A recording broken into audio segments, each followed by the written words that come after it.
दोस्तों, हिंदुस्तान का एक नागरिक होने की हैसियत से ये कार्यक्रम मेरी सामाजिक जिम्मेदारी की एक विनम्र कोशिश है। मैं अपने दर्शकों को ये यकीन दिलाना चाहता हूँ कि किसी भी इंसान को बदनाम करना, किसी के जज्बातों को ठेस पहुँचाना या किसी के ऊपर कोई फैसला सुनाना, ये मेरा इरादा नहीं है।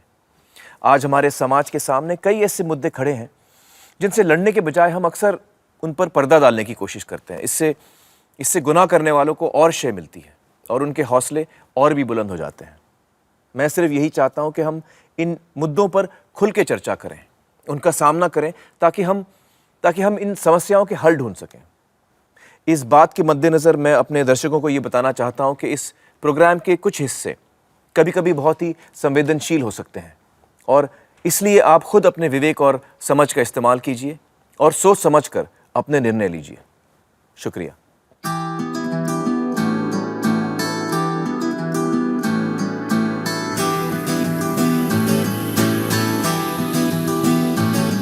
तेरा रंग ऐसा चढ़ गया कोई और रंग ना चढ़ सके, तेरा नाम सीने पे लिखा हर कोई आके पढ़ सके। है जुनून है तेरे इश्क का, ये जुनून है रग रग में इश्क तेरा दौड़ता, ये बावला सा खून है। तूने ही सिखाया सच्चाइयों का मतलब, तेरे पास आके जाना मैंने जिंदगी का मकसद। सत्यमेव सत्यमेव सत्यमेव जयते, सच्चा है प्यार मेरा सत्यमेव जयते। सत्यमेव सत्यमेव सत्यमेव जयते, सच्चा है प्यार मेरा सत्यमेव जयते। नमस्कार, आदाब, खुशामदीद, सत्यमेव जयते। आइए दोस्तों, आज सबसे पहले हम अपनी ऑडियंस से मिलते हैं। आज हमारी ऑडियंस में समाज के तकरीबन हर तबके के लोग मौजूद हैं। आप सभी का स्वागत है। बहुत बहुत शुक्रिया हमारे साथ जुड़ने का। Thank you so much. दोस्तों, सत्यमेव जयते की रिसर्च के दौरान जो एक चीज़ मुझे पक्के तौर पे समझ में आई है वो ये है कि लोग बेसब्री से बदलाव चाहते हैं। हर जगह लोग हालातों में बदलाव चाहते हैं और मैं अक्सर सोचता हूं कि वो क्या एक चीज़ हो सकती है जिसके ज़रिए देश में एक बड़े पैमाने पे बदलाव की संभावना है। वो क्या एक चीज़ है जो हमारे रोज़मर्रा की ज़िंदगी पर हर पल असर डालती है। गवर्नेंस का, प्रशासन का वो कौन सा पहलू है जिसे बदले बिना बदलाव की हर कोशिश नाकाम हो जाएगी, जिसे हमें बदलना ही होगा। क्या लगता है आप लोगों को? कौन बताएगा मुझे? सर मेरे ख्याल से भ्रष्टाचार सर। बिल्कुल सही। और कोई बताएगा मुझे? महिलाओं पे होने वाले अत्याचार रोकने चाहिए। बिल्कुल सही कहा आपने। और कोई बताएगा? हाँ मैडम, आप बताइए। कमजोर लोग को हमेशा जो मजबूत होते हैं वो दबाने की कोशिश करते हैं। हाँ। तो ये नजरिया बदलने की बहुत जरूरत है। दोस्तों, जो भी मुद्दे आप सबने उठाए हैं वो सब अहमियत रखते हैं, लेकिन इनमें से एक भी मुद्दा सुलझ नहीं पाएगा जब तक कि देश में एक ईमानदार पुलिस व्यवस्था ना हो। तो मेरे लिए ये एक चीज है जिसे बदले बिना बदलाव की हर कोशिश नाकाम हो जाएगी। और उसकी एक वजह भी है। पुलिस का काम हमारे जीवन के अलग अलग पहलुओं को छूता है। आइए देखते हैं। पुलिस देश के शासन तंत्र का वो हिस्सा जिस पर कई सारी कही अनकही जिम्मेदारियां हैं।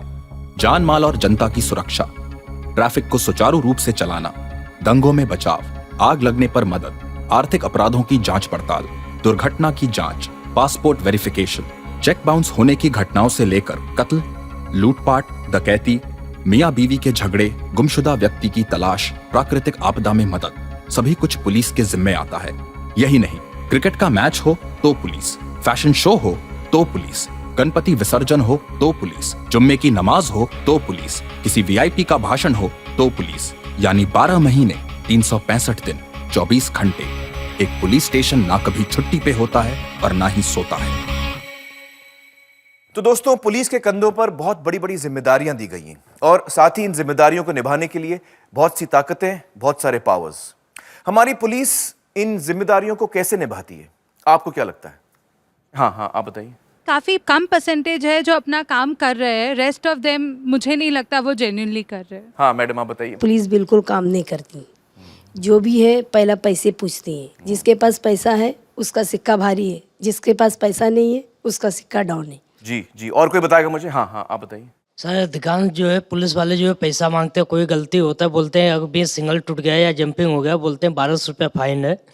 उसके बाद में अगर 400-500 रुपये अगर दे दो तो कोई फाइन नहीं है, अगर नहीं पैसा पहुंच रहा है तो उनको सब उनके हाथ में केस है। तो भ्रष्टाचार है पुलिस में। हाँ, भ्रष्टाचार। हाँ, आप बताइए। पहले लोग गुंडों से डरते थे, आज पुलिस खुद गुंडा बन गई है। दोस्तों, हमने भी इस बारे में जानने की कोशिश की। चलिए आइए एक नजर डालते हैं कि अक्सर पुलिस के कामकाज का कैसा चेहरा हमें देखने को मिलता है। सेवा, सुरक्षा, शांति। Truth alone triumphs. आपके साथ, आपके लिए सदैव। करेज, केयर, कमिटमेंट। आपकी सेवा में तत्पर। कुछ इस प्रकार अपनी सेवा के लक्ष्य और सिद्धांतों को परिभाषित करने वाली हमारे देश की पुलिस की हकीकत इन आदर्श वाक्यों से कोसों दूर है।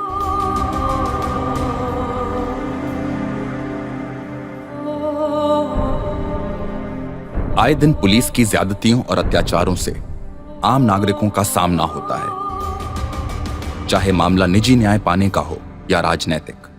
पुलिस मानो एक दमनकारी ताकत के रूप में अपने जालिम बल प्रयोग की हदें पार करती हुई नजर आती है।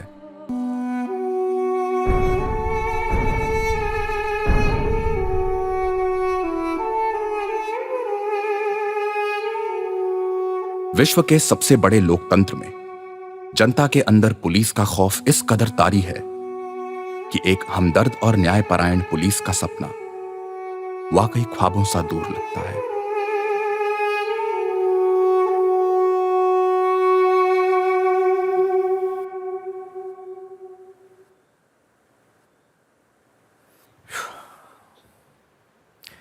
दोस्तों, पुलिस का काम है जनता को सुरक्षा देना, उन्हें महफूज रखना। लेकिन देश की जनता की निगाह में पुलिस की छवि इससे एकदम उलट है। अक्सर हमारा अनुभव पुलिस के साथ अच्छा नहीं होता। पुलिस मुश्किलों का हल होना तो दूर, हमारे लिए खुद ही एक समस्या है। लेकिन आज पुलिस की बुरी छवि आपके सामने पेश करने में मुझे कतई दिलचस्पी नहीं है। देश भर के लोगों का पुलिस के साथ बुरा अनुभव हम अपने शो पे दिखा तो सकते हैं, और ऐसी अनगिनत कहानियां हमारे सामने आई भी हैं, लेकिन इससे कुछ हासिल नहीं होगा। मेरी चाहत है कि सूरत बदलनी चाहिए, जमीनी सच्चाई बदलनी चाहिए। और अगर हम वाकई ये चाहते हैं तो हमें अपना दुख और अपना गुस्सा कुछ वक्त के लिए अलग रखना होगा।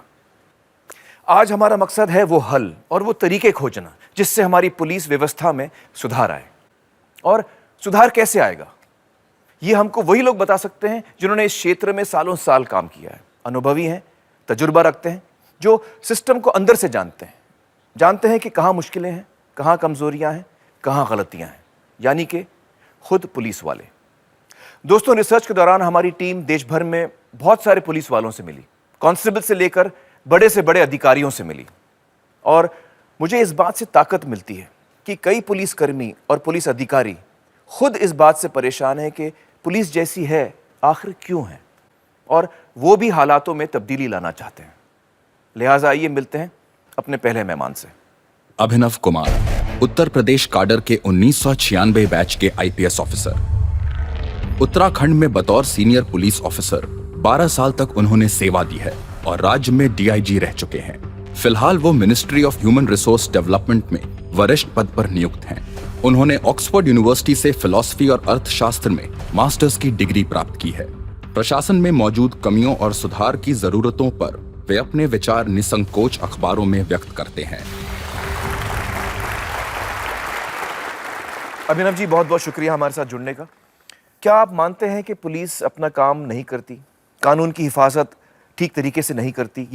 ये बात कहनी क्या जायज़ है? देखिए, अल्टीमेटली हमारे काम का मूल्यांकन जो है वो जनता को करना होता है जी। मुझे भी अब लगभग 17 साल हो गए हैं पुलिस में जी। और देखता हूँ जगह जगह पब्लिक में बहुत ज़्यादा गुस्सा है, बहुत ज़्यादा नाराज़गी है, बहुत ज़्यादा डिसअपॉइंटमेंट है पुलिस की वर्किंग के बारे में। तो कोई भी पुलिस अफसर अपने सीने पे हाथ रख के ईमानदारी से ये नहीं कह सकता कि हमारे देश की पुलिस सही काम कर रही है। जी। बड़ी मुश्किलों में काम कर रही है, ये तो हम कह सकते हैं। क्या मुश्किलें हैं? अब तमाम तरीके की मुश्किलें हैं, right from the recruitment stage till जो हमारी प्रोफेशनल ट्रेनिंग है और फिर जो हमारी फील्ड में जो वर्किंग कंडीशंस हैं, हर स्टेज पर मैं हमें उदाहरण दीजिए, वर्किंग कंडीशंस कैसी हैं? देखिए, फील्ड पर आज भी हमारे देश में जो लगभग 15-20 हज़ार थाने चौकियां हैं, उनमें से कई थाने चौकी टेम्परेरी बिल्डिंग्स में, शेड्स में, टेंट्स में काम कर रहे हैं।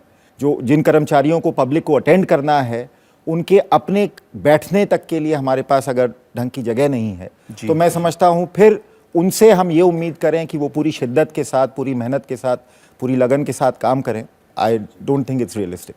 तो और क्या क्या दिक्कतें हैं, मतलब एक थाने में क्या क्या दिक्कतें होती हैं? थाना इज एक्सपेक्टेड टू वर्क 24/7। कभी कभी सुबह सुबह किसी मर्डर की सूचना आ जाएगी, कभी कभी देर रात कहीं पे किसी तनाव की सूचना आ जाएगी, कोई भी एक्सीडेंट की लेकिन ये तो पुलिस का काम है इन सब चीजों नहीं, ये से हमारा झेलना। तो उस काम को अंजाम देने के लिए जो लेवल ऑफ रिसोर्सेज हमारे तो समाज में रिसोर्सेज किस किस्म के, मतलब क्या चीजें नहीं हैं ऑफ पुलिस एवरी के पास? काइंड। गाड़ियां कम हैं, सबसे बड़ी दिक्कत मैन पावर बहुत कम है।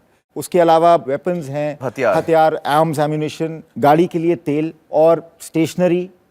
तो मतलब पेट्रोल कम मिलता है? आमतौर पर जहां उत्तर प्रदेश और उत्तराखंड जहां मैंने काम किया है, वहां पे 150 लीटर या बड़े थानों में 250 लीटर कुछ थानों में कर दिया है। तो महीने का 150 150 लीटर, 250 लीटर। एक थाने में 150 लीटर तेल दे रहे हैं, तो इन एसेंस आप उस थाने को कह रहे हैं कि आपकी जितनी भी जिम्मेदारियां हैं, पब्लिक की जितनी भी एक्सपेक्टेशंस हैं, वो 5 लीटर डीजल में आपने पूरी करनी है। दिन का 5 लीटर आपको मिलेगा, तो वो कितने जल्दी खत्म हो जाता है महीने के? अगर पीसफुल इलाका है तो 15-20 दिन खिंच जाएगा वो पेट्रोल का अलाउंस। तो बाकी 10 दिन क्या करते हैं? बाकी 10 दिन फिर वो थानेदार, जिसे हम आम भाषा में कहते हैं, अपने रसूख से वो थाना चलाता है। रसूख से मतलब? रसूख से मतलब यही कि वो फिर जो लोकल जो लोग हैं उनकी गुडविल पे डिपेंड करता है, और उस गुडविल की उसको कीमत चुकानी पड़ती है।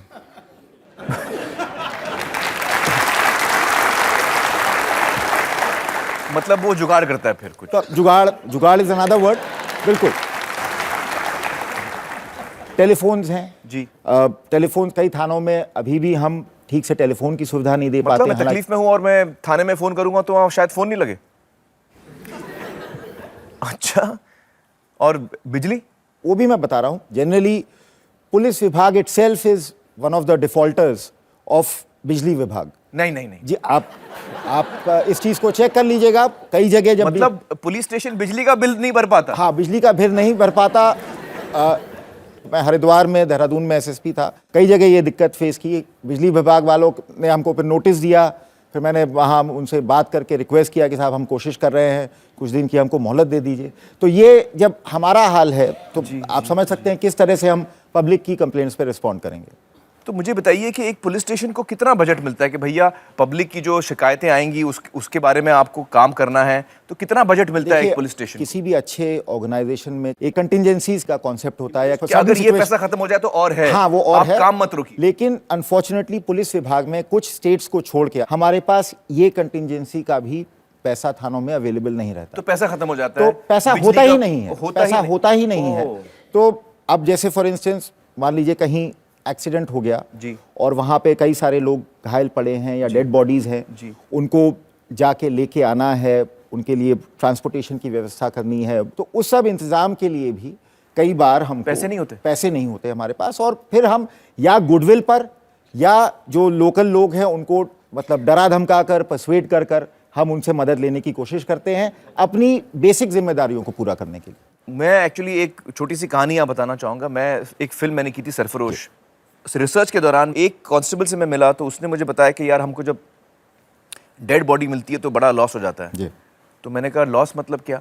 तो उसने समझाया कि जब डेड बॉडी मिलती है, कभी पानी में होती है, तो हम पहले मछुआरों को पैसा देते हैं कि वो डेड बॉडी निकाले, और फिर हम उसको ले जाते हैं हॉस्पिटल, वहाँ जो पोस्टमार्टम होता है उसके लिए हम दारू देते हैं या पैसा देते हैं, वरना वो करता नहीं पोस्टमार्टम।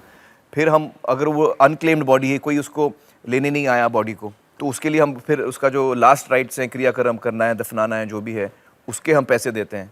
तो मैंने कहा तो आप जो पैसे देते हैं फिर आपको पुलिस स्टेशन से मिलते होंगे? तो उन्होंने कहा नहीं, बड़ा साहब बोलता है तुमको बॉडी मिली, तुम उसका पैसा भरो। बिल्कुल सही बता रहा हूँ। दूसरा उदाहरण मेरे सामने ये आया कि उसने बोला कि भाई जब हम किसी आरोपी को हम कोर्ट ले जाते हैं तो बस में ले जा रहे हैं, वो बस के पैसे नहीं होते हमारे पास, तो हम उसको बोलते हैं तुम पैसे दो। अगर वो पहली दफा आरोपी है तो वो दे देता है, अगर वो सीजन्ड है, थोड़ा मतलब अनुभवी है, तो बोलता है मैं नहीं दूंगा, तुम दो। तो ये सच्चाई है? ये बिल्कुल सच्चाई है। That's how it works. तो जो राज्य सरकारें हैं उनको भी पता होगा कि भैया हमारे पुलिस स्टेशन कैसे चलते हैं, कैसे नहीं चलते हैं, तो वो फिर ये सारी सुविधाएं देते क्यों नहीं पुलिस स्टेशन को, ताकि पब्लिक का काम ठीक से हो। पुराने ज़माने में राजा महाराजा जो हैं शिकारी कुत्ते पालते थे। अंग्रेज़ों ने भी अपने राज में जो पुलिस की जो कल्पना की वो इसी तरह से की कि पुलिस जो है वो ब्रिटिश राज का शिकारी कुत्ता बन के काम करेगी। और कुछ हद तक वो टेंडेंसी जो है इंडिपेंडेंट इंडिया में भी आई है। Ruling party in power wants to see, is not prepared to see the police anything other than their own शिकारी कुत्ता। शिकारी कुत्ते को भूखा रखो, उसको उसी तरह से पालो, ताकि जब आप कहें, जब आप चाहें, आपके इशारे पर वो आम जनता पर या आपके विरोधियों पर टूट पड़े। ये मेंटालिटी है पुलिस के प्रति रूलिंग एस्टैब्लिशमेंट की। जब तक पुलिस की वर्किंग की दिक्कतों का असली चेहरा पब्लिक के सामने नहीं आएगा, जब प्रॉब्लम ही नहीं समझ पाएंगे तो सोल्यूशन कैसे समझेंगे। अभिनव जी, ये तो बहुत ही गंभीर बात है। चलिए, बहुत बहुत शुक्रिया हमसे बातचीत करने का Abhinav ji. Thank you so much. Thank you. आइए दोस्तों, मिलते हैं हम अपने अगले मेहमान से। श्री प्रकाश सिंह भारतीय पुलिस सेवा यानी आईपीएस के एक जाने पहचाने और सम्मानित रिटायर्ड अफसर। उत्तर प्रदेश के सर्वोच्च पुलिस पद डायरेक्टर जनरल ऑफ पुलिस एवं बीएसएफ के डायरेक्टर जनरल समेत कई वरिष्ठ पदों पर अपनी सेवाएं दे चुके हैं। लोक सेवा में अपने विशिष्ट योगदान के लिए पद्मश्री समेत कई पुरस्कारों से सम्मानित। देश की पुलिस को सुधारने की जरूरत की लड़ाई में एक अग्रणी सैनिक। प्रकाश सिंह जी, बहुत बहुत शुक्रिया हमारे साथ जुड़ने का। सबसे पहले तो मुझे ये बताइए कि पुलिस के साथ सबसे बड़ी समस्या क्या है? मैं ये कहूँगा कि इस देश की जो पुलिस है वो रूलर्स पुलिस है, शासक वर्ग के लिए ये पुलिस काम करती है, ये जनता के लिए नहीं है, पीपुल्स पुलिस नहीं है। तो पुलिस जब काम करती है तो उसके जहन में हमेशा पहले ये बात आती है कि हम कोई ऐसा काम न करें कि जिससे सत्ता में जो लोग बैठे हैं वो हमसे नाराज़ हो जाएं। तो इसकी जो अकाउंटेबिलिटी है टू द रूलर्स, और जबकि अकाउंटेबिलिटी होनी चाहिए टू द पीपल। और चूंकि ये कमज़ोरी है पुलिस में, उसका क्या परिणाम होता है? हाँ, जो कमज़ोर वर्ग के लोग हैं, अभी आपने दिखाया औरतों पे, बच्चों पे, जो गरीब तबके हैं या जनजातियों पे, ट्राइबल्स पे, पुलिस उनके खिलाफ ज़रूरत से ज़्यादा बल प्रयोग करती है। सर, मुझे बताइए कि जो लोग सत्ता में होते हैं, सत्ताधारी होते हैं, वो किस तरह से कंट्रोल करते हैं पुलिस को, कैसे कंट्रोल करते हैं? अनेकों तरह से आप इसे देख सकते हैं। पोस्टिंग्स में, ट्रांसफर्स में, प्रमोशंस में, किसी आदमी को गिरफ्तार किया जाए न किया जाए, किसके खिलाफ चार्जशीट लगाओ न लगाओ, केस को रफा दफा कर दो। तो जब आप सत्ता में बैठ गए तो हम आपके गलत काम में हम भी भागीदार हो जाते हैं। हमें बजाय इसके कि आपको हथकड़ी पहनाएं, हमें आपको सल्यूट करना पड़ता है। आज वफादारी का कॉन्सेप्ट ये हो गया है कि आप हमारे प्रति वफादार हों, हम चाहे सही काम करें या गलत काम करें। ये वफादारी की नई परिभाषा हो गई है। तो अगर आप हमारे प्रति वफादार हैं, फिर आप कितने भी बेईमान हों, आपको हम अच्छी पोस्टिंग दे देंगे जी। तो इसका डाउन द लाइन डिसिप्लिन पे, मोराल पे असर पड़ता है, बहुत बुरा असर पड़ता है। तो हर रैंक पे लोगों ने अपने अपने राजनीतिक हस्तियों से कहीं ना कहीं लिंक जोड़ रखा है। और जैसे हमारा एक अधिकारी है, मैं सब इंस्पेक्टर हूँ, ये पुलिस अधीक्षक हो, तो ये साहब कुछ कहते रहें, अगर हमको नहीं सूट करता तो हम उसको नहीं फॉलो करेंगे, हम एमएलए साहब के पास चले गए। और अगर ऊपर के अफसर की बात नीचे वाला नहीं मानता है तो फिर वो ऑर्गेनाइजेशन तो अंदर से एकदम खोखला हो जाता है। और पुलिस आज की तारीख में खोखला हो गई है। पुलिस तो ऐसा है, एक आम की गुठली की तरह है जिसका सारा गूदा भी चूस लिया है, रस भी निचोड़ लिया है, बस केवल गुठली बच गई है। पॉलिटिशियंस में, क्रिमिनल्स में, पुलिस में, ब्यूरोक्रेसी में, इस सब का एक नेक्सस बन गया है। मैंने उत्तर प्रदेश में एक 10 भ्रष्टतम आईएएस अधिकारी और 10 भ्रष्टतम आईपीएस अधिकारियों की एक लिस्ट बनाई और उसकी लिस्ट मैंने सरकार को भेजी। और मैंने कहा कि अगर आप इस पे आप जांच करें तो मैं सपोर्टिंग एविडेंस देने को तैयार हूँ। तो क्या कहा? कोई जवाब नहीं आया। वो तो तकिए के नीचे दबा के सो गए। और बल्कि एक अधिकारी ने फिर मुझसे मजाक में ये कहा कि सिंह साहब, आपकी लिस्ट का सरकार को बड़ा फायदा हुआ। मैंने कहा क्या मतलब? उनको तो ऐसे लोगों की जरूरत है। तो आपने लिस्ट छांट दी।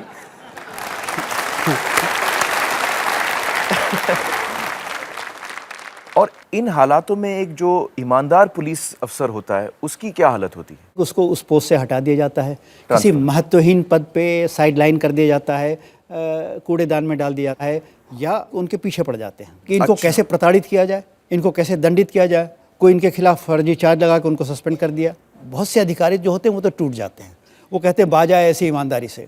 इससे अच्छा तो जो गंदी नाली बह रही है, इसी बहती गंगा में हम भी हाथ धोएं और इसी तरह हम भी काम करते चलें। प्रकाश जी, सन 1996 में 1996 में आपने एक PIL फाइल किया था सुप्रीम कोर्ट में, जिसमें आपने ये मांग की थी कि जो पॉलिटिशियंस का शिकंजा है, जो इंटरफियरेंस है पुलिस के काम में, उसे ख़त्म किया जाए। उस केस का क्या हुआ? नहीं, केस तो मैं एक तरह से जीतना ही कहा जाएगा, क्योंकि सुप्रीम कोर्ट ने मेरी सारी बातें मान ली। 2006 के 22 सितंबर को सुप्रीम कोर्ट ने एक ऐतिहासिक निर्णय दिया। क्या निर्णय? मैं संक्षेप में बता दूं कि पुलिस में आज सबसे बड़ी समस्या ये है कि पुलिस अधिकारियों को अपने अधीनस्थ यानी सबॉर्डिनेट कर्मचारियों को पोस्टिंग ट्रांसफर में अधिकार नहीं रह गया है। वो भी नेता करते हैं। और उसकी वजह यह है कि फिर वो उनसे काम कराते हैं कि मेरा ये काम है। इसको जो सुप्रीम कोर्ट के जो नए निर्देश आए उसके अंतर्गत ऐसा नहीं हो पाएगा। इसके बाद ये था कि डायरेक्टर जनरल का चयन कैसे हो। अभी आज की तारीख में यह है कि भाई किसका चयन होना, अरे वो आदमी हमारा फेवरेट है, उसको मैं दिन को रात कहूँगा तो वो कहेगा हाँ हुजूर ये तो बिल्कुल रात है, जिसको कहूँगा उसको वो फंसा देगा और भाई पैसे भी थोड़ा देता रहेगा। हाँ, मैंने कहा ये ख़त्म होना चाहिए। कौन लोग डायरेक्टर जनरल बनने के लिए उपयुक्त हैं इसकी लिस्ट बनाएगा यूनियन पब्लिक सर्विस कमीशन योग्यता के अनुसार। अब मुख्यमंत्री महोदय को उन्हीं 3 में से एक को चुनना पड़ेगा जी। तो इस तरह 7 ये सुप्रीम कोर्ट के निर्देश थे जी। तो पुलिस पे राजनीतिक नियंत्रण तो होगा परंतु शिकंजा नहीं होगा जी। तो ये ऑर्डर जो है ये सारी राज्य सरकारों को भेजा गया होगा, क्योंकि राज्य सरकारें इस पर फैसले ले सकती हैं। मैं लोगों को बता दूं कि पुलिस जो है वो एक स्टेट इशू है और सिर्फ राज्य सरकारें ही इस पर कदम उठा सकती हैं। तो उन्होंने क्या कदम उठाया इसके बाद? उन्होंने तो कह दिया नहीं हम आपकी बात सब सहमत हैं, हम इसको लागू करेंगे। पर कागज़ पे तो कह दिया है, पर ज़मीन पे अभी कोई परिवर्तन नहीं हुआ है। मतलब वो एक सुप्रीम कोर्ट के आदेशों के कंप्लायंस का स्वांग ड्रामा कर रहे हैं, नाटक कर रहे हैं। इनके खिलाफ फिर वो सुप्रीम कोर्ट इनकी मॉनिटरिंग कर रहा है। तो उन्होंने एक जस्टिस टॉमस हैं, उनके नेतृत्व में एक कमेटी का गठन किया। कमेटी ने ये रिपोर्ट दी और उन रिपोर्ट के शब्द ये हैं कि we are dismayed by the total indifference of the states to the compliance of supreme court directions. मतलब ये कि ज़्यादातर राज्यों ने सुप्रीम कोर्ट के आदेशों का पालन नहीं किया। दोस्तों, मैं आपको बता दूं कि हमने भी जस्टिस थॉमस का इंटरव्यू किया और इस विषय पर उनका क्या कहना था, आइए देखते हैं। One directive which no state had implemented and no state agreed to implement. एक निर्देश है जिसे किसी भी राज्य ने ना लागू किया और ना करने की तैयारी दिखाई कि एक स्वतंत्र समिति बनाए जो पुलिस के तबादले और प्रमोशन का निर्णय ले। एक राज्य के होम मिनिस्टर ने तो बड़ी बेबाकी से यहां तक कह दिया कि हमारा चुनाव लड़कर सत्ता में आने का क्या फायदा अगर हम पुलिस वालों का तबादला भी नहीं कर सकते, तो और कौन सा पावर है हमारे पास। यानी वो चुनाव भी इस इरादे से लड़ते हैं कि पुलिस पर हुक्म चला सके। यकीनन ये बड़े दुख की बात है कि हमारे सुप्रीम कोर्ट के इस फैसले का इस तरह से उल्लंघन किया जा रहा है।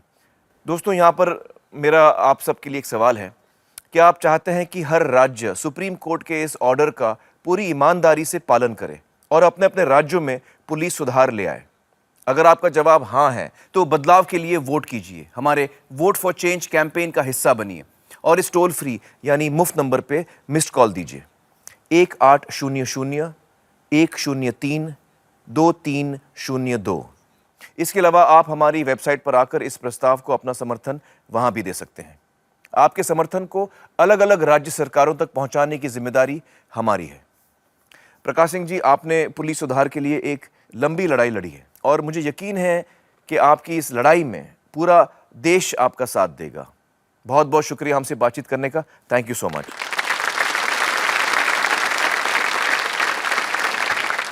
हमारे यहाँ अधिकतर डंडा इन्वेस्टिगेशन चलता है, मार मार के उनसे उगलवाते हैं। हाँ, पुलिस का डंडा झेलना हर एक के बस की बात नहीं है। बिल्कुल नहीं। तो बहुत सारे ऐसे सस्पेक्ट्स लोग होते हैं जो कि बेचारे झूठ बोल देते हैं। वो कह देते हैं कि हाँ मैं नहीं किया, जबकि उन्होंने नहीं किया है।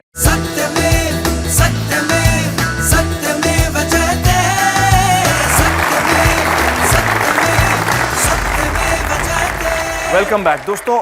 अब मैं आपसे ये पूछना चाहता हूं कि इस पुलिस में कांस्टेबल्स कितने प्रतिशत हैं?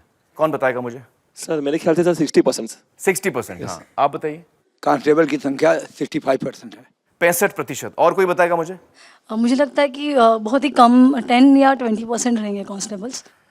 जी नहीं दोस्तों, मैं आपको बताना चाहता हूं कि करीबन 92% यानी 92% लोग इस पुलिस में कांस्टेबल्स हैं। तो आइए चलिए देखते हैं कि इन 92% पुलिस वालों की जिंदगी कैसी है। पुलिस फोर्स की बुनियाद, उसकी नींव माने जाने वाले कांस्टेबल्स की कामकाजी जिंदगी अनेक कठिनाइयों से भरी होती है। सबसे जो भयंकर चुनौतीपूर्ण जीवन जिनका है वो हमारी कांस्टेबलरी है, जिसके पास ताकत बहुत नहीं है। वो एक प्रकार से आदेश को मानने वाला हरकारा जैसा है। इनके सेवा के नियमों यानी सर्विस रूल्स के तहत इन्हें 24 घंटे ड्यूटी के लिए तैयार रहने की शर्त के साथ ही नौकरी पर रखा जाता है। अक्सर दिन रात की कड़ी ड्यूटी के बाद छुट्टी तो दूर, कांस्टेबल्स के लिए थाने में कुछ देर के आराम, पीने के पानी और शौचालयों का इंतजाम भी नहीं होता। फिर भी उनसे हर तरह के कामों को मुस्तैदी से करने की अपेक्षा रखी जाती है। हमने एक बॉडी को बिल्कुल सड़ी हुई हालत में उतारा था, बेड की लटकी हुई को, तो उसमें से इस कदर बदबू आ रही थी कि कोई आम नागरिक उसके नजदीक नहीं जा रहा था। जहां पर पुलिस तैनात थी, पुलिस आम नागरिक की श्रेणी में नहीं आती क्या? होली, दिवाली, ईद, गणेश चतुर्थी, रक्षाबंधन जैसे त्योहारों पे जहां पूरा देश छुट्टी और खुशियां मना रहा होता है, वहीं ये कांस्टेबल्स अपने परिवारों से दूर सड़कों पर सुरक्षा के इंतजाम देख रहे होते हैं।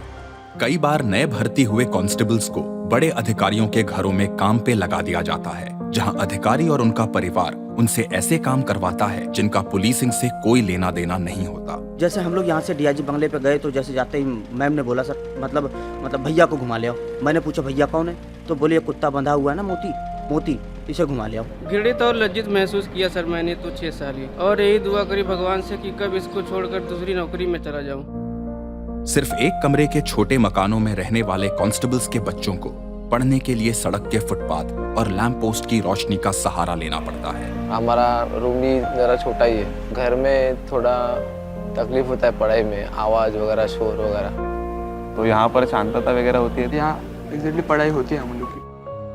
क्वार्टर्स की तो कमी सभी रैंक्स पे हैं, लेकिन कांस्टेबलरी की स्थिति सबसे ज़्यादा खराब है। और जो पुराने क्वार्टर्स हैं भी, वो बहुत ही नारकीय तरीके के क्वार्टर्स हैं। कामकाजी जिंदगी का संघर्ष और निराशा उनके पारिवारिक जीवन पर भी बुरा असर डालते हैं। 25 साल हो गया हमें हमारे शादी में, कोई किधर भी नहीं गए हम। जब गुड़िया हुई थी ने 4 दिन बाद पता चला था इनको। पड़ोस में जो किराए वाले थे उन्होंने फ़ोन करा जी कि आपकी मिसेस की तबीयत ख़राब है, वो प्रेग्नेंट थी जी उस टाइम। तो उन्होंने कहा कि भैया हम आपको नहीं भेज सकते। मैं कहा साहब मेरी पत्नी तो मरी जाएगी, इलाज कौन करवाएगा उसका? तो बच्चा कमज़ोर, 2-3 दिन बचने, अब 2-3 दिन बाद ही एक्सपायर हो गया, नहीं ख़त्म हो गया। मैंने कई बार देखा है कि छुट्टियाँ, उनकी सगी माँ की मौत हो रही है, वो नहीं जा पा रही है। यह व्यथा वही समझ सकता है जिसको एक संवेदनशील मन हो। एक अरसे से कांस्टेबल दीपक पवार तनावपूर्ण परिस्थिति से जूझ रहे थे। एक दिन जब वे ड्यूटी से घर लौटे, तब उन्हें दिल का दौरा पड़ा और उनका देहांत हो गया। उनकी उम्र सिर्फ 40 साल थी। 8 दिन 10 दिन नाइट ड्यूटी करते थे तो उनको बीपी का और एसिडिटी होती थी। 2-3 बार तो हम लोगों ने जो हॉस्पिटल में उनको एडमिट किया था। अभी घर में भी नहीं है कोई। मेरी सास भी बीमार है, उनका भी खर्चा है।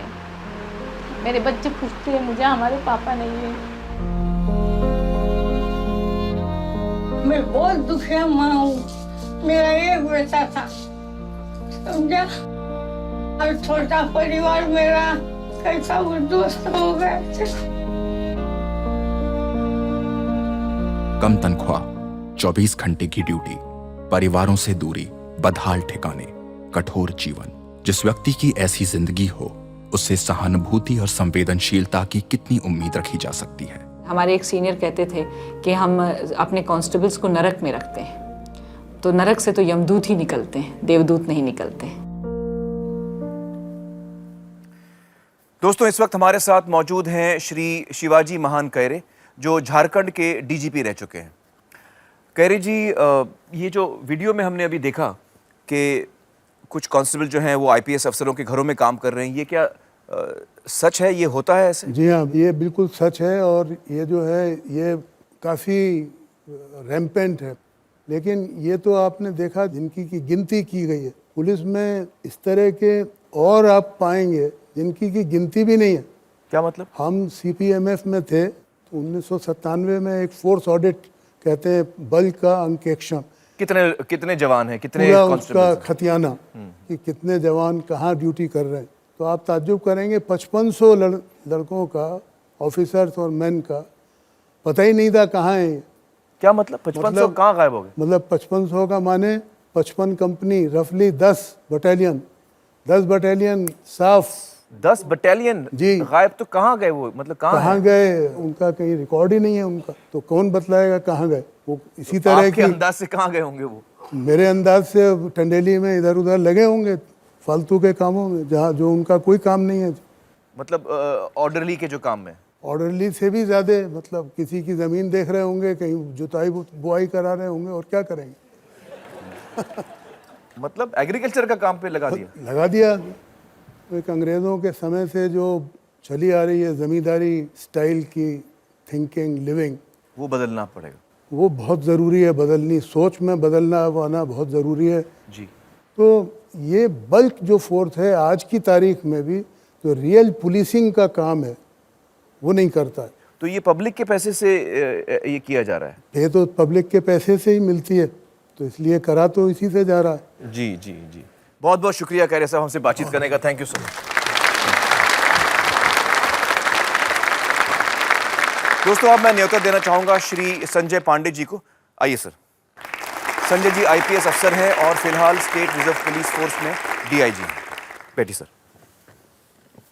संजय जी, आपका क्या अनुभव है, कांस्टेबल्स की हालत हिंदुस्तान में कैसी है? मेरे ख्याल से एक खुदरा मजदूर जो होता है, जिसको कि हम डेली वेज लेबर कहते हैं, शायद उससे थोड़ी ज़्यादा अच्छी परिस्थिति होगी। उसको आप सैलरी तो कम देते ही हैं, उसको आप प्रमोशन नहीं देते। जिस वक़्त वो ज्वाइन होता है पुलिस फोर्स में और जब रिटायर होता है, उस समय तक 1, 2 या 3 प्रमोशन के बाद उसके ऊपर एक सरहद आ जाती है, उसके ऊपर जा ही नहीं सकता। ये तो हम समझ रहे हैं, लेकिन इसके जो पब्लिक का जो व्यू है, हम देखते हैं कि भाई पुलिस जो है या जो कांस्टेबल है वो हमसे नुक्कड़ पे या सड़क पे हमसे रिश्वत लेता है, चाहे वो आम इंसान हो, चाहे वो ऑटो रिक्शा ड्राइवर हो, चाहे वो बस। मैं सही कह रहा हूँ? हर आदमी की ये तो वो हम ये कह रहे हैं कि वो कम कमा रहा है, लेकिन वो भैया हमसे तो बहुत ज़्यादा वसूल कर रहा है हमसे, तो फिर उसकी आमदनी तो अच्छी होनी चाहिए। ये आमदनी जो अगर उसी आदमी तक सीमित रहती हो तो मैं मानने को तैयार हूँ। ये आमदनी वो बेचारा सारी आमदनी कलेक्ट करके अपने घर ले जा पाता होगा, ऐसा मुझे पूरा विश्वास नहीं। इसमें साहब तो ये तो वो आमदनी का मतलब जो पैसा ऐंठता है वो कहाँ जाता है? आप लोग डेमोक्रेसी में हैं, हर एक आदमी को बराबर अख्तियार है। उनके सीनियर्स होते हैं, उनके और सीनियर्स होते हैं, उसके बाद हमारे पॉलिटिशियंस हैं। ये श्रृंखला है और इस श्रृंखला में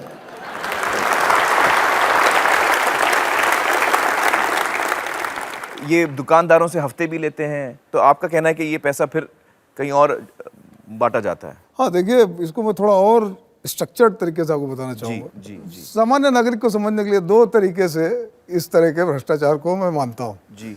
एक तो है डिसऑर्गेनाइज तरीका, हाँ। कि भाई चलते हुए रास्ते में आपसे पूछा गया भाई आपका लाइसेंस किधर है, आपने बताया नहीं है, ठीक है भाई कुछ एडजस्ट करते हैं, तो एडजस्ट हो जाता है। तो ये थोड़ा डिसऑर्गेनाइज है, मतलब इसको पता नहीं है कि कितने लोग पकड़े जाएंगे, कितने लोग ऐसे होंगे जो कि आज 10 देंगे, कल 50 देंगे, कल 25 देंगे, तो ये डिसऑर्गेनाइज है। जी जी जी। लेकिन बहुत चीज़ें कुछ बहुत ऑर्गेनाइज भी हैं, जैसे हमारे यहाँ रेस्टोरेंट्स हैं, FL3 लाइसेंसेस हैं, लिकर बार हैं, महाराष्ट्र में बहुत बड़ा डांस बार है, इनके बारे में बैन भी लगा हुआ है, कहीं कहीं चालू भी होंगे। तो ये ऑर्गेनाइज सेटलमेंट जो इंस्टीट्यूशनल कलेक्शन है ये अलग है, और ज़्यादातर जो डिस्ट्रीब्यूशन होता है वो यहाँ से होता है, क्योंकि इसका एक बजटरी एस्टिमेट करीब करीब सबको पता होता है कि भाई इतने हमारे यहाँ इतने रेस्टोरेंट हैं, तो इस एरिया में इतना बनता है। तो इतना तो साहब आपका स्टूडियो है, रात में चालू होगा तो इतना तो आपको देना पड़ेगा। तो ये तो हकीकत है, मतलब ये सिस्टम बना हुआ है पूरा कि एकदम इसका मतलब आप समझिए कि वह डॉक्यूमेंटेड कॉन्स्टिट्यूशन नहीं है। जी जी है वही जो मैं बता रहा हूं। चलिए, बहुत बहुत शुक्रिया संजय जी हमसे बातचीत करने का। दोस्तों, तो हमने देखा कि हमारी पुलिस व्यवस्था किस हालत में है। अब पुलिस का एक बहुत अहम काम होता है इन्वेस्टिगेशन, अपराधों की छानबीन यानी तफ्तीश। दुनिया भर में ये काम कैसे किया जाता है, आइए देखते हैं।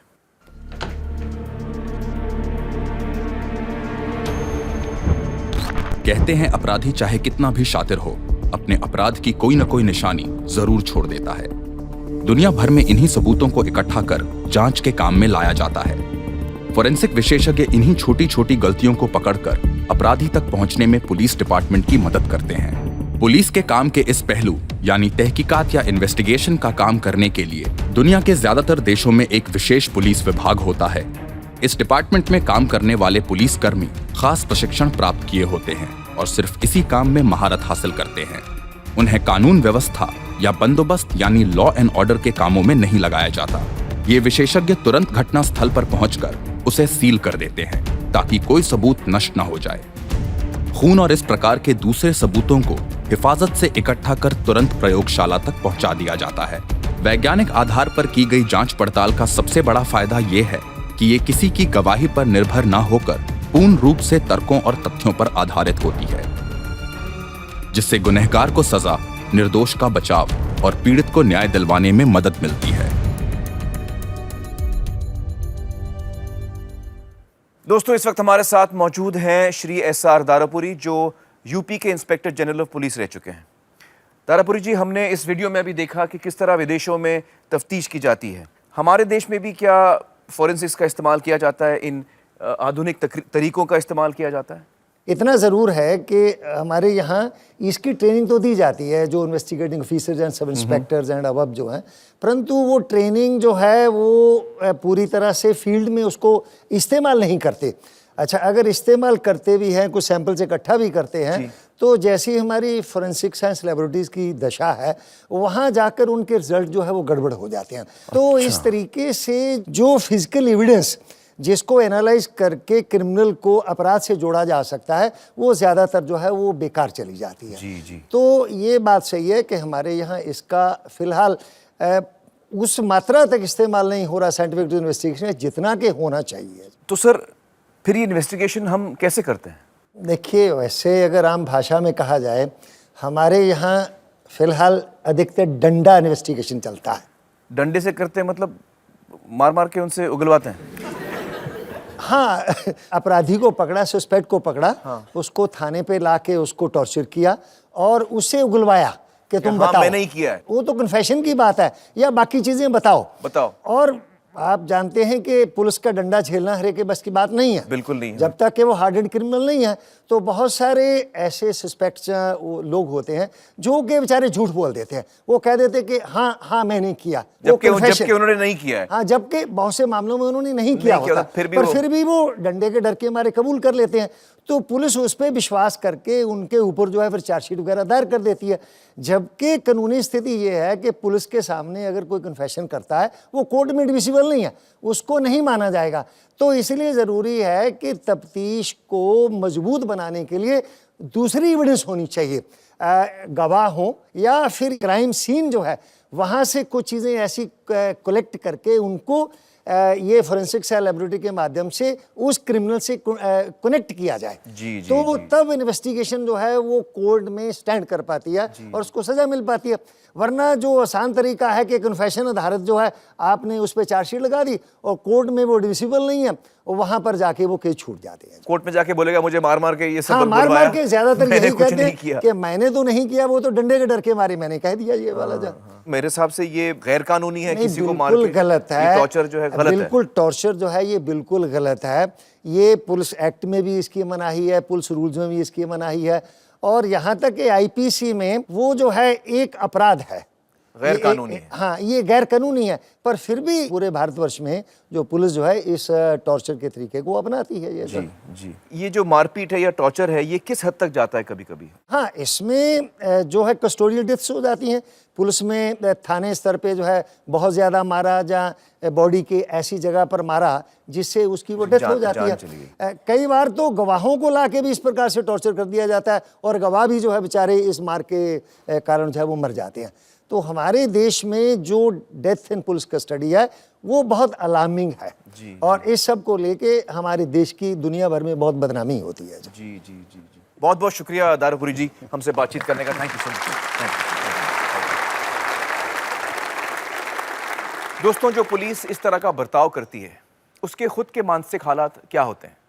हमारे साथ हैं डॉक्टर हरीश शेट्टी, जो मनोवैज्ञानिक हैं और बहुत सारे पुलिस वालों का इलाज कर चुके हैं, करते हैं। डॉक्टर शेट्टी, आम तौर पे आपका अनुभव क्या रहा है पुलिस कर्मियों के साथ? जब हम रास्ते पर चलते हैं और पुलिस को देखते हैं तो हमारे स्क्रीन पे से एक शब्द निकलता है, चोर है, ज़्यादातर। तो ये पुलिस ऑफिसर या कांस्टेबल को जब सम्मान नहीं मिलता, जब प्यार नहीं मिलता, जब करुणा नहीं मिलती है, इज्जत नहीं मिलती है, कोई मान्यता नहीं मिलती है, तब वो अपने आप को कहता है I am a bad boy. School में जब हम बच्चे को कहते हैं कि तुम खराब हो, कहता मैं खराब हूँ, मैं खराब काम ही करूँगा। तो समाज का भी ये एक बहुत बड़ा एक जिम्मेदारी है कि इनके प्रति प्यार से देखें।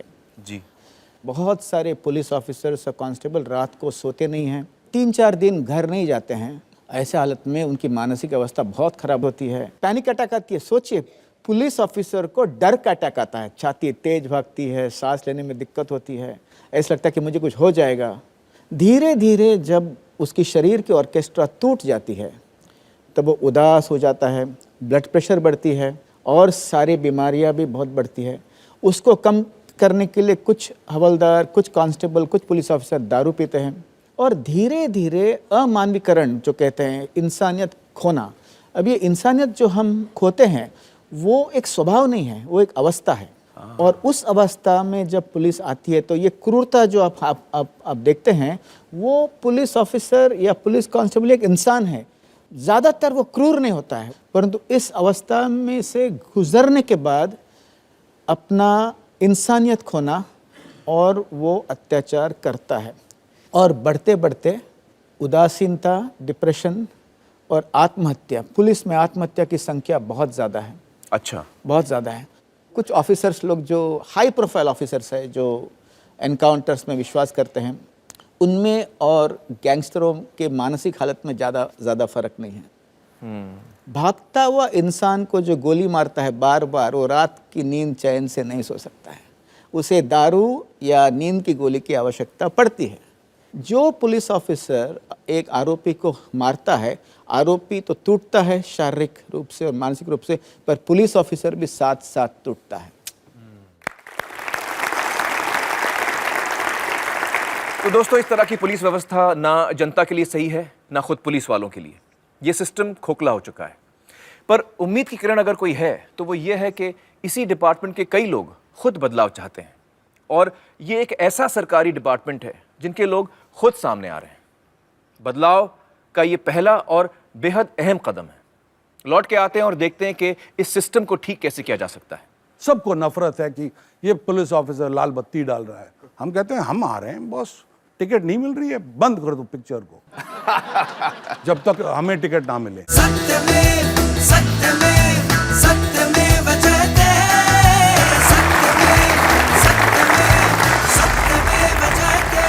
वेलकम बैक दोस्तों। अब तक हमने देखा कि हमारे पुलिस सिस्टम में बाहरी ढांचे को लेकर क्या क्या तकलीफें हैं, लेकिन क्या पुलिस सिस्टम के अंदरूनी ढांचे में भी कुछ कमियां हैं?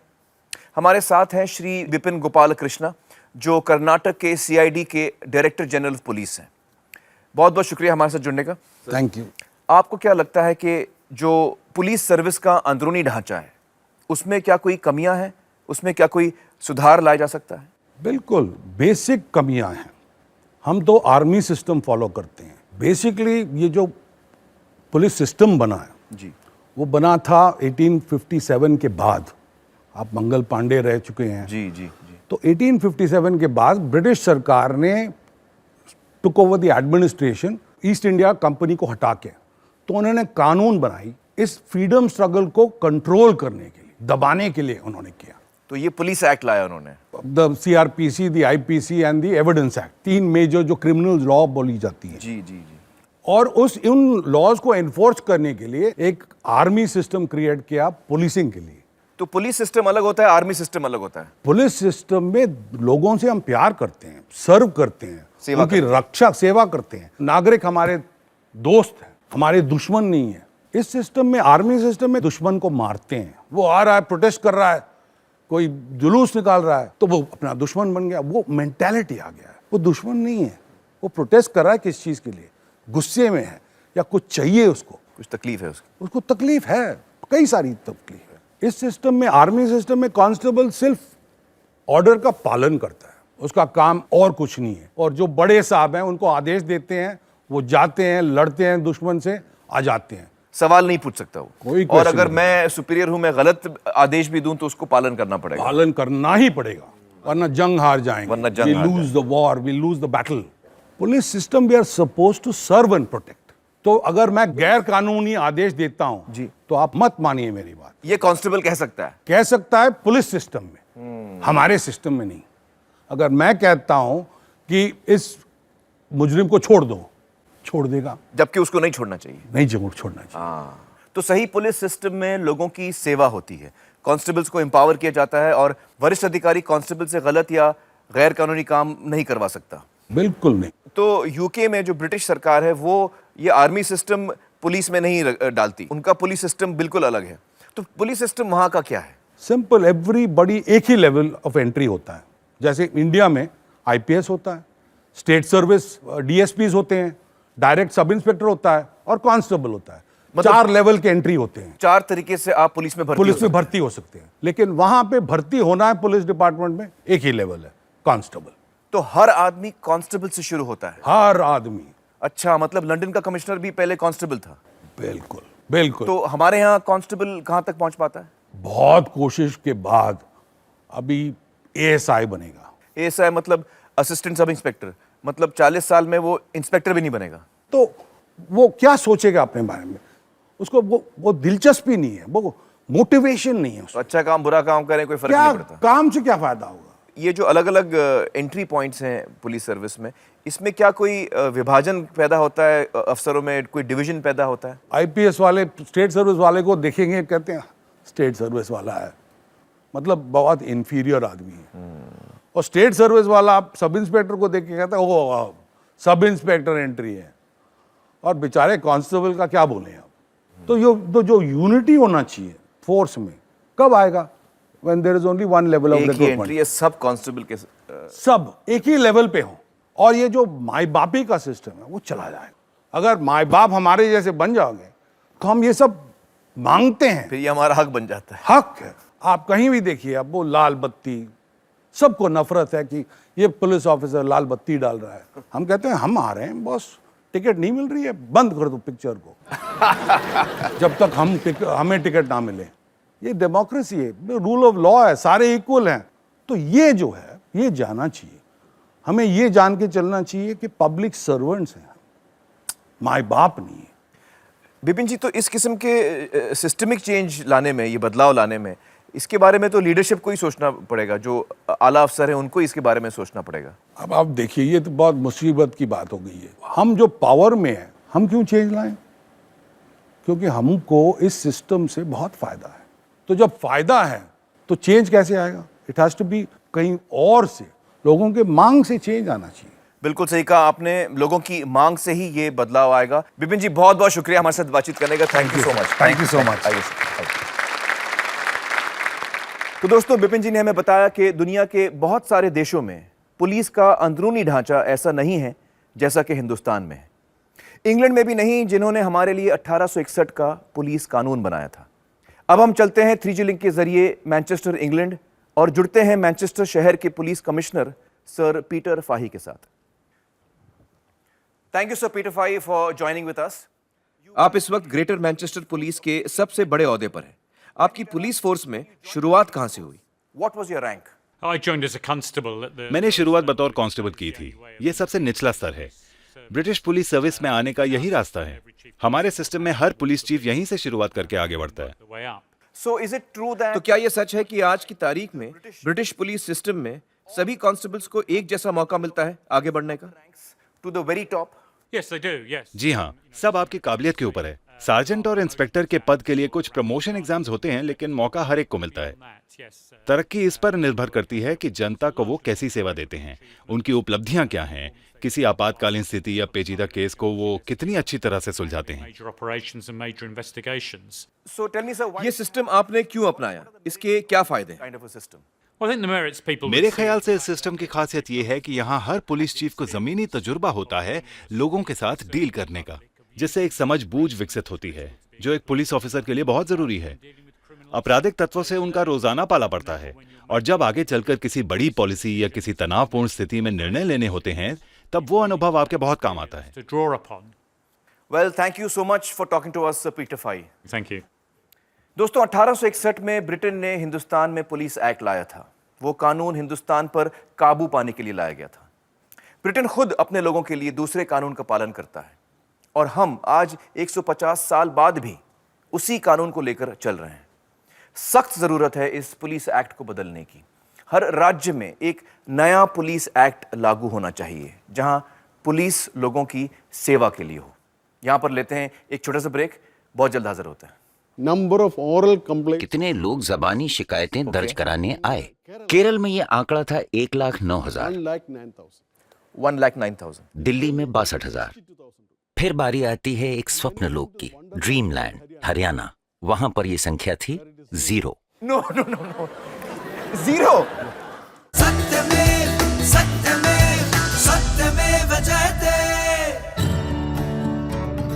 देखने में ये तस्वीरें बहुत सहज हैं। कुछ लोग बच्चों को तैराकी सिखा रहे हैं, पर आपको शायद ये जानकर हैरानी होगी कि बच्चों को तैराकी सिखाने वाले ये लोग कोई और नहीं बल्कि पुलिस कर्मी हैं और अपनी ड्यूटी पर हैं।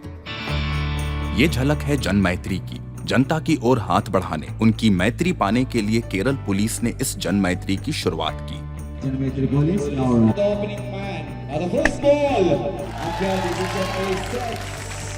कांस्टेबल्स नियमित रूप से अपने क्षेत्र का दौरा कर लोगों से मिलते हैं, उनका हाल चाल पूछते हैं, जनता के साथ मित्रों की तरह जुड़ते हैं। दूर दराज के इलाकों में पहुंचकर भी उनकी खबर रखते हैं, हौसला देते हैं।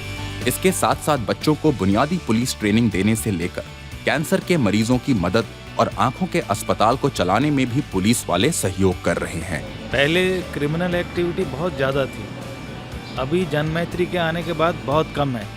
क्राइम रेट तो बहुत नीचे आ गया है जब से जनमैत्री की शुरुआत हुई है। अगर पुलिस घर पे आए तो ये कोई बुरी बात नहीं है, अच्छी बात है, खुशी की बात है।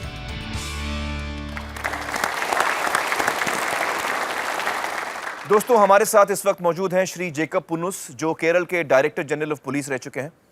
पुन्नुस साहब, ये किस देश में हो रहा है जो हम देख रहे हैं? क्या ये सच है? This is in Kerala. This is the scheme. 2008 में केरल सरकार ने एक योजना शुरू की थी, ये उसी का नतीजा है।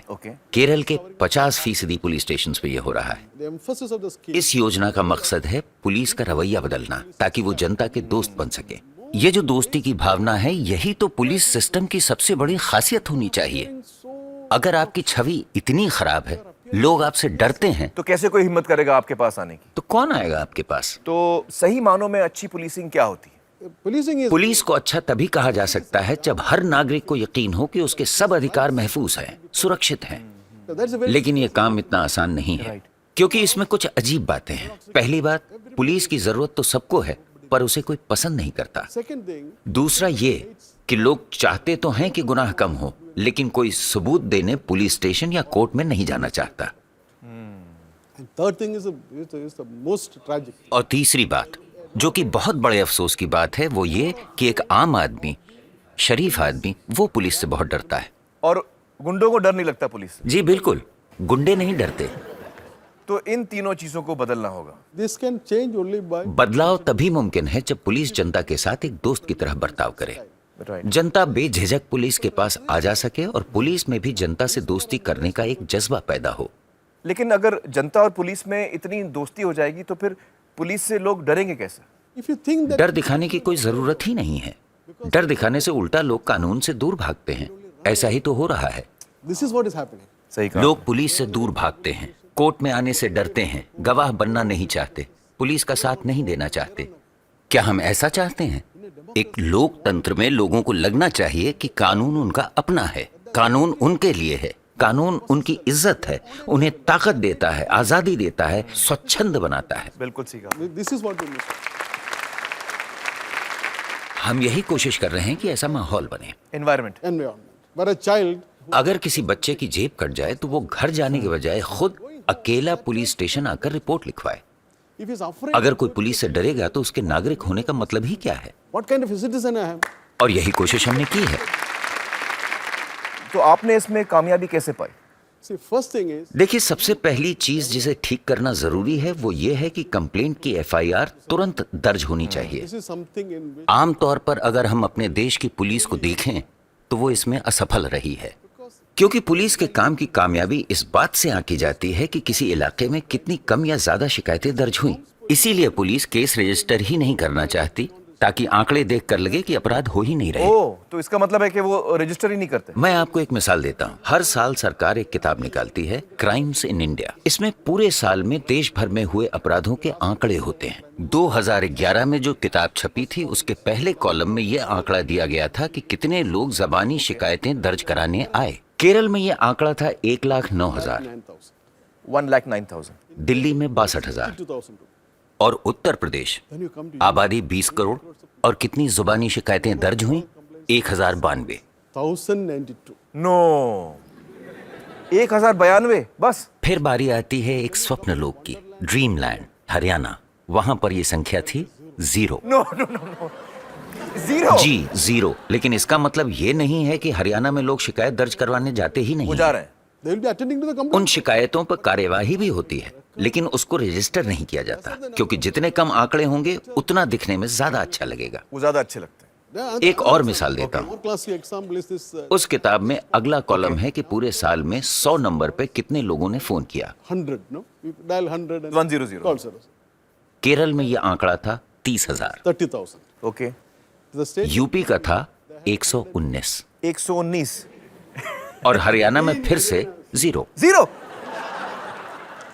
हरियाणा फिर से 0। जी, फिर से 0। इसका मतलब इन आंकड़ों पे पूरी तरह से विश्वास नहीं किया जा सकता। बिल्कुल नहीं। इसलिए जब हमने ये योजना शुरू की तब हमने पहले से ही सरकार को, जनता को, प्रेस को, सबको बताया था कि हम ये जन मैत्री शुरू कर रहे हैं, और जब पुलिस जनता की मित्र बन जाएगी तब लोग खुलकर पुलिस स्टेशन आएंगे, शिकायत लिखवाएंगे और हम उसे जरूर दर्ज करेंगे। रिकॉर्ड में तो दिखेगा कि क्राइम रेट बढ़ गया है, लेकिन इसका ये नतीजा मत निकालिएगा कि हम नाकाम हो रहे हैं। as a result you will see. अब आप देखिए कि 2008 में जब ये योजना शुरू की गई थी तो उस साल 2 लाख केस रजिस्टर हुए थे। राइट। Now in 2012 लेकिन 2012 में यह आंकड़ा पहुंचा 5.5 लाख। मतलब 2 गुना से भी ज्यादा।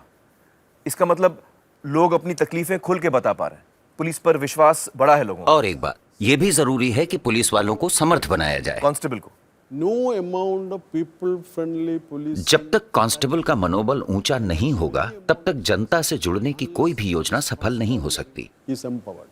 आज केरल में हर एक कांस्टेबल को यह आश्वासन है कि वो रिटायर होने से पहले कम से कम सब इंस्पेक्टर तो जरूर बनेगा। Sub inspector at least. तो कम से कम वो सब इंस्पेक्टर बनेगा, इससे ज्यादा भी जा सकता है। और हमने 8 घंटे की ड्यूटी की पद्धति भी शुरू कर दी है। 8 hours. इन सभी चीजों से उनका मनोबल बढ़ रहा है। साथ ही हमने जनता को भी सशक्त करने के लिए कदम उठाए हैं। वो कैसे किया आपने? सबसे पहले हमें टॉर्चर, मारपीट को बंद करना पड़ेगा। इसलिए हमने एक ऐसा कदम उठाया है जो आप सोच भी नहीं सकते। हमने सभी लॉकअप में कैमरास लगवा दिए हैं। अब गैर कानूनी तरीके से किसी को भी हिरासत में रखना मुश्किल है, और महिला पुलिस कर्मचारी अब हर थाने में मौजूद हैं। इससे जनता का विश्वास बढ़ा है। एम्पावर्ड। पुन्नू साहब, आपके हिसाब से पुलिस को लेकर वो क्या अहम चीजें हैं जो हमें देश भर में करनी बहुत जरूरी है? First, सबसे पहले तो पुलिस फोर्स में 30% महिलाएं होनी चाहिए। हर थाने में महिलाएं होनी चाहिए जो औरतों और बच्चों की मदद कर सके। to women and children. Once the mothers of India जब देश की माएं पुलिस स्टेशन के कामकाज का हिस्सा बनेंगी तब हर नागरिक की आजादी सुरक्षित होगी। ये करना बहुत जरूरी है।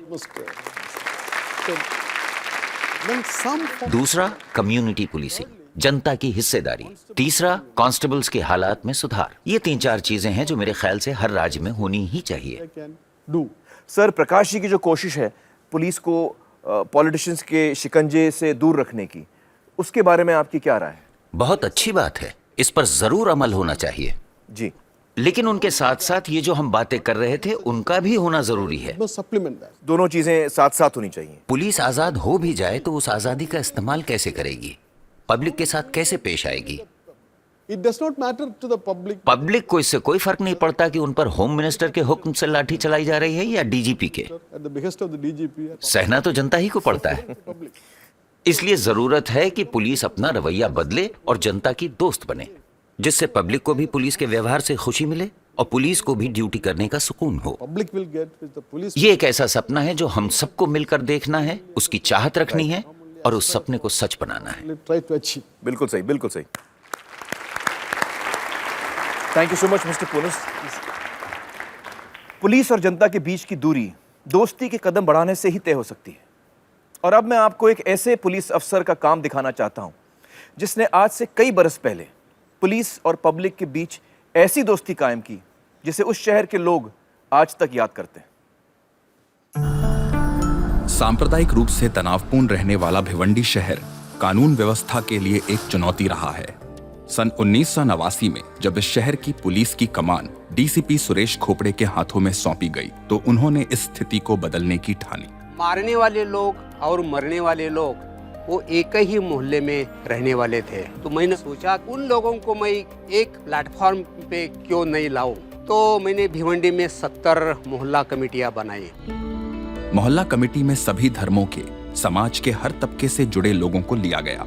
खास बात ये थी कि मीटिंग्स का संचालन करने की जिम्मेदारी पुलिस कांस्टेबल्स के हाथों में सौंपी गई।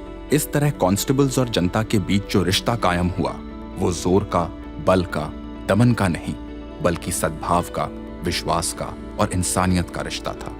मोहल्ला कमेटी मेंबर का कोई घर का फंक्शन हो, कोई पब्लिक फंक्शन हो, कोई रिलीजियस फंक्शन हो, तो कांस्टेबल को बुलाते थे, तो कांस्टेबल को इज्जत मिलने लगी। जब डीसीपी सुरेश खोपड़े का भिवंडी से तबादला हुआ तो उनके अनुगामी डीसीपी गुलाबराव पोल ने भी मोहल्ला कमेटी के काम को जारी रखा। As a deputy police commissioner मैं हफ्ते में कम से कम 2 मीटिंग खुद अटेंड करता था और उस मीटिंग में लोगों की जो भी शिकायतें हैं, जो भी सुझाव है, उसके ऊपर कार्रवाई करते थे। पुलिस कांस्टेबल्स और जनता के बीच जुड़े इस तार ने 1993 के मजहबी दंगों की इम्तिहान भरी घड़ी में कमाल कर दिखाया। कोई शस्त्र पैदा करते हैं, कोई पत्थर जमा करते, उनके बारे में पुलिस को इंफॉर्मेशन देने लगे और पुलिस को कार्रवाई करना आसान हो गया।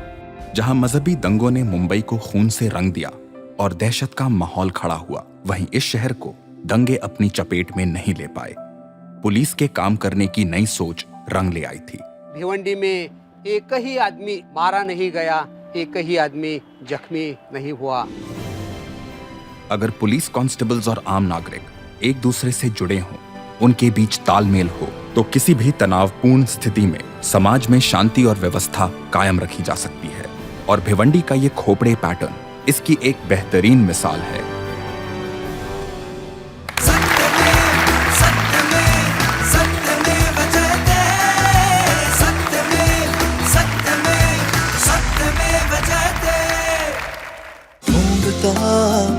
है मन मेरा यार वो साथी सखा, मुझे बिन कहे जो ये बोल दे, तुझे फिक्र क्या मैं हूँ खड़ा।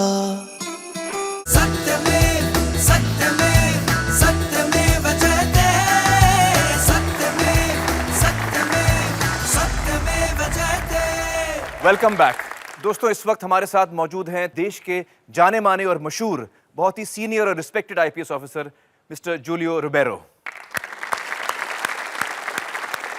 रिबेरो साहब, आपका क्या सपना है? हमारे देश की पुलिस कैसी हो? उन्हें जनता की सेवा करनी चाहिए, यही तो पुलिस का फर्ज है। लेकिन दुर्भाग्य से पुलिस ऐसा बर्ताव करती है जैसे वो मालिक हो। ये बड़ी समस्या है। ये रवैया तभी बदल सकता है जब लीडरशिप सही हो और बड़े अधिकारी बदलाव की इस जरूरत को समझें। और काफी अधिकारी इस बात को समझते भी हैं। और अगर वो पुलिस को सहयोग देंगे तो काफी बदलाव आ सकता है। लेकिन मुश्किल यही है कि ऐसा हो नहीं रहा है। पुलिस फोर्स का राजनीतिक स्वार्थ के लिए गलत इस्तेमाल किया जाता है। देखिए, नेता को सिर्फ और सिर्फ अपने वोट की चिंता होती है। अगर उन्हें पता चल जाए कि जनता उस नेता का विरोध करेगी जो पुलिस का अपने राजनीतिक फायदे के लिए इस्तेमाल करता है, और ऐसा करने पर उन्हें वोट नहीं मिलेंगे, तो ये सब वो तुरंत बंद कर देंगे। Thank you so much, thank you so much.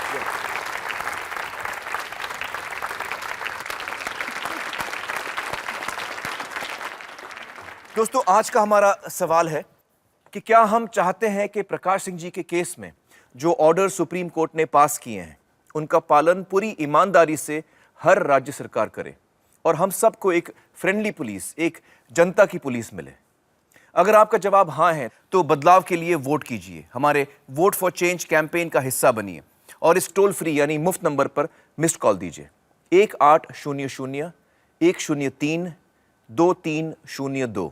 इस बार हम जिस संस्था को सहयोग दे रहे हैं वो है हिमवीर वाइव्स वेलफेयर एसोसिएशन, जो Indo Tibetan border police force का वेलफेयर फंड है। Indo Tibetan border police force ने उत्तराखंड में आई बाढ़ के दौरान अपनी जान जोखिम में डालकर लोगों को बचाया। अगर आप इस संस्था को सहयोग देना चाहते हैं तो स्क्रीन पर दिए गए नाम से चेक बनाकर आप अपनी नज़दीकी एक्सिस बैंक शाखा पर जमा करा सकते हैं। आप चाहें तो उनकी वेबसाइट पर ऑनलाइन ट्रांसफ़र भी कर सकते हैं। इसके बारे में पूरी जानकारी आपको एक्सिस बैंक की किसी भी शाखा पर मिल जाएगी। इसके अलावा आप एयरटेल मनी के जरिए भी अपना सहयोग इस संस्था को दे सकते हैं। इस बारे में जानकारी आपके स्क्रीन्स पर है। रिलायंस फाउंडेशन भी इस विषय के लिए 1 करोड़ रुपयों का योगदान करेगी, जो इस संस्था को दे दिया जाएगा। रिलायंस फाउंडेशन सत्यमेव जयते की फिलैंथ्रोपी पार्टनर यानी जन कल्याण सहयोगी है। हमारी वेबसाइट www.satyamevjayate.in पर आइए और आज के इस मुद्दे पर और अधिक जानकारी पाइए। इस विषय को अपना समर्थन दीजिए, अपने सोच विचार हमें बताइए। आपकी बातें सुनने का मुझे इंतजार रहेगा। दोस्तों, एक आधुनिक लोकतंत्र को, एक मॉडर्न डेमोक्रेसी को, एक मॉडर्न पुलिस सर्विस यानी एक आधुनिक पुलिस सेवा की ज़रूरत है। एक ऐसी पुलिस सर्विस जिसे सही ट्रेनिंग मिले, अच्छी तनख्वाह मिले, जिसके पास हर किस्म के सही साधन हो, वेल इक्विप्ड हो, जो कानून को सर आंखों पर रखे, लोगों की सेवा करे और अपने काम के लिए जवाबदार हो। A people's police.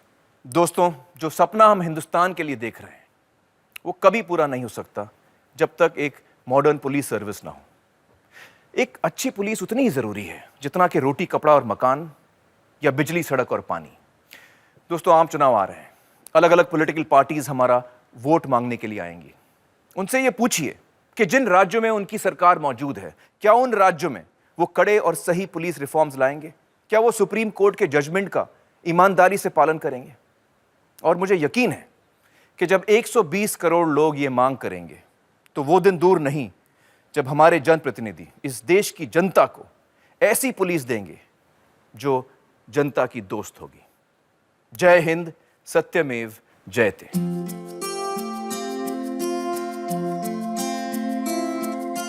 ढूंढता है मन मेरा यार वो साथी सखा, मुझे बिन कहे जो ये बोल दे, तुझे फिक्र क्या मैं हूँ खड़ा। हो ढूंढता है मन मेरा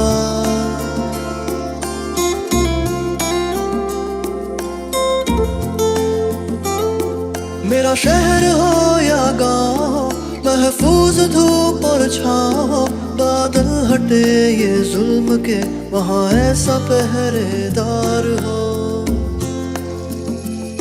जिंदगी का रास्ता डर के रंग ना हो रंगा, वार मुझ पर जो कोई करे, एक हाथ हो आगे बढ़ा। ढूंढता है मन मेरा यार वो साथी सखा, मुझे बिन कहे जो ये बोल दे, तुझे फिक्र क्या मैं हूँ खड़ा। हो ढूंढता है मन मेरा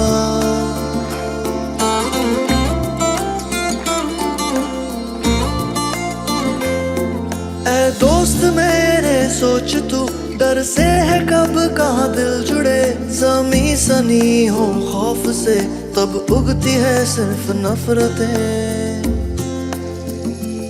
मीठी होंगी बोलियां बदलेगा जब मन तेरा, छट जाएंगी उदासियां, खुशियों से होगा दिल भरा।